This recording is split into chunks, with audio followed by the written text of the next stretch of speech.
ప్రపంచాన్ని శరవేగంగా కబలిస్తోంది క్యాన్సర్ మహమ్మారి. ఈ మధ్యకాలంలో వయస్సు తారతమ్యం లేకుండా అందరూ దాని కబంధ హస్తాలు ఇరుక్కుని ప్రాణాలు నిలుపుకోవడానికి నానా తంటాలు పడుతున్నారు. ఈ క్రమంలో ప్రపంచవ్యాప్తంగా ఏటా దాదాపు 1 కోటి మంది ప్రాణాలు కోల్పోతున్నారు. అయితే ఈ మాయదారి రోగం ఒకసారి సోకిందంటే బయటపడడం చాలా కష్టం. చికిత్స తీసుకుంటూనే మరెన్నో జాగ్రత్తలు తీసుకోవాల్సి ఉంటుంది.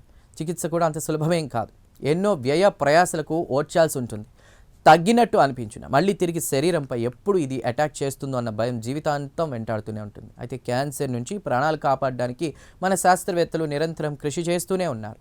ఈ క్రమంలో మానవ వ్యర్థాలతోనే క్యాన్సర్కు మందు కనిపెట్టడం సంచలనాలు రేపుతోంది. ఆ డీటెయిల్స్ తెలుసుకోవాలంటే వాచ్ ది స్టోరీ. క్యాన్సర్ అత్యంత ప్రమాదకరమైన వ్యాధి. శరీరంలో ఏ భాగంలో అయినా క్యాన్సర్ అవ్వచ్చు. శరీరంలో కణాలు అదుపు లేకుండా పెరిగినప్పుడు క్యాన్సర్ వస్తుంది. ప్రపంచ ఆరోగ్య సంస్థ ప్రకారం ప్రపంచవ్యాప్తంగా చోటు చేసుకుంటున్న మరణాలకు రెండో ప్రధాన కారణం క్యాన్సర్. మగవారిలో ఊపిరితిత్తులు, ప్రొస్టేట్, కొలోరాస్ట్రాల్, కడుపు, లివర్ క్యాన్సర్లు ఎక్కువగా వస్తాయి. ఇక మహిళల్లో బ్రెస్ట్, కొలోరాక్టల్, ఊపిరితిత్తులు, గర్భాశయ, థైరాయిడ్ క్యాన్సర్లు కనిపిస్తాయి. మన దేశంలో సగటున ఏటా 40 లక్షల మంది క్యాన్సర్ బాధితులు మృతి చెందుతున్నారు. అయితే కొందరికి ఇది వంశపారంపర్యంగా వస్తాయి. మరికొందరికి వారి అలవాట్లు, వాతావరణ పరిస్థితులు వంటివి కూడా కారణం అవుతుంటాయి. ఇక ఈ మధ్య కాలంలో ఈ మహమ్మారి కబంధ హస్తాల్లో చిక్కుకున్నటువంటి వాళ్ళు కూడా మంచి వైద్యం, మనోధైర్యంతో తిరిగి జీవితాన్ని పొందుతున్నారు. అయితే ఈ మహమ్మారి బారి నుంచి మనుషుల ప్రాణాలను కాపాడడానికి నిరంతరం ప్రపంచవ్యాప్తంగా శాస్త్రవేత్తలు పరిశోధనలు కొనసాగిస్తూనే ఉన్నారు. ఈ క్రమంలోనే కెనడా శాస్త్రవేత్తలు ఇటీవల నిర్వహించిన పరిశోధనలో క్యాన్సర్ చికిత్సకు సంబంధించి ఒక అద్భుతమైన మలుపు చోటు చేసుకుంది. మానవ వ్యర్థాల నుంచి తయారు చేసిన స్పెషల్ మెడిసిన్తో ఊపిరితిత్తులు, చర్మ క్యాన్సర్ బాధితులు నెమ్మదిగా కోలుకుంటున్నట్లు శాస్త్రవేత్తలు గుర్తించారు. వీటిని శాస్త్రీయంగా ఫెకాల్ మైక్రోబయోటా ట్రాన్స్ప్లాంట్ అని కూడా పిలుస్తూ ఉన్నారు. ఆరోగ్యవంతుడైన వ్యక్తి నుంచి సేకరించిన వ్యర్థాలను లేటెస్ట్ టెక్నాలజీతో ఫ్రీజ్ చేసి ఎండబెట్టి ఈ క్యాప్సూల్స్ని తయారు చేస్తారు. వీటిని తీసుకోవడం వల్ల తిరిగి రోగి శరీరంలో జీర్ణ వ్యవస్థ, గుడ్ బ్యాక్టీరియా పెరగడం, రోగనిరోధక శక్తిని ఉత్తేజితం చేస్తాయని కూడా శాస్త్రవేత్తలు చెబుతున్నారు. ఇక కెనడాలోని లాసన్ హెల్త్ రీసెర్చ్ ఇన్స్టిట్యూట్ శాస్త్రవేత్తలు నిర్వహించిన 2వ దశ క్లినికల్ ట్రయల్స్లో ఆసక్తికర విషయాలు వెలుగు చూశాయి. సాధారణ ఇమ్యూనోథెరపీ మందుల కంటే ఈ ఎఫ్ఎంటీ పిల్స్ 40 నుంచి 45% ఎక్కువ ప్రభావం చూపుతున్నాయి.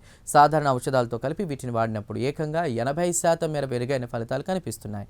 ఈ పిల్స్ను సాధారణ చికిత్సతో కలిపి వాడడం వల్ల 79% మంది రోగులలో క్యాన్సర్ కణాలు తగ్గడం లేదా నియంత్రణలోకి రావడం గమనించారు. ఈ ఔషధాలు నేరుగా క్యాన్సర్ను నయం చేయవు, కానీ శరీరంలోని రోగనిరోధక వ్యవస్థను బలోపేతం చేసి క్యాన్సర్ మందులు మరింత శక్తివంతంగా పనిచేసేలా చేస్తాయి. ఊపిరితిత్తుల క్యాన్సర్ విషయంలో సాధారణంగా వాడే ఔషధాలతో పోలిస్తే ఈ ఎఫ్ఎంటీ గోళీలు 40 నుంచి 45% ఎక్కువ ప్రయోజనకరంగా పనిచేస్తాయి. చర్మ క్యాన్సర్ విషయానికి వస్తే ఎఫ్ఎంటీ పిల్స్ను సాధారణ ఔషధాలతో కలిపి తీసుకుంటే 79% అధిక ప్రయోజనం చేకూరుతుంది. ఇక ఈ పరిశోధన భవిష్యత్తులో క్యాన్సర్ చికిత్సలో ఒక విప్లవాత్మక మార్పుగా నిలుస్తుందని నిపుణులు అభిప్రాయం వ్యక్తం చేస్తున్నారు. ఇక ఇదిలా ఉంటే ప్రపంచవ్యాప్తంగా 2022లో సుమారు 20 మిలియన్ల కొత్త కేసులు, 9.7 మిలియన్ల మరణాలు నమోదయ్యాయి. 2050 నాటికి ఈ సంఖ్య 33 మిలియన్లకు పెరగవచ్చని ఓ అంచనా. ప్రపంచవ్యాప్తంగా ప్రతి 6గురిలో ఒక మరణం క్యాన్సర్ వల్లే సంభవిస్తోంది. ముఖ్యంగా 50 ఏళ్లలోపు వారిలో కొలోరాక్టల్ క్యాన్సర్ కేసులు పెరుగుతున్నాయి. పొగాకు, జీవనశైలి మార్పులు, ఊబకాయం ప్రధాన కారణాలు కాగా సరైన అవగాహన, ముందస్తు పరీక్షల ద్వారా నివారణ సాధ్యమవుతుంది. 40% పైగా క్యాన్సర్ మరణాలను పొగాకు, మద్యపానం, అనారోగ్యకరమైన ఆహారం, శారీరక శ్రమ లేకపోవడం వంటి వాటిని నియంత్రించడం ద్వారా నివారించవచ్చు. సమతుల్య ఆహారం, నిత్య వ్యాయామం మరియు పొగాకు రహిత జీవనం ప్రధాన నివారణోపాయాలు.